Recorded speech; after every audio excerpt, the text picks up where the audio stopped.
Hello everyone, today we'll talk about how to fix or how to solve your LinkedIn app. To know how to find the solution about LinkedIn, you should just go to settings. After that we click apps, default apps, app settings. Here in this page you will enter to the window of LinkedIn app.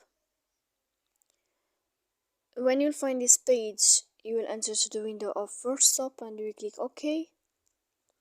Here we'll enter to the window of storage. Then we click clear cache. Don't click clear data because that can cause you errors on your app.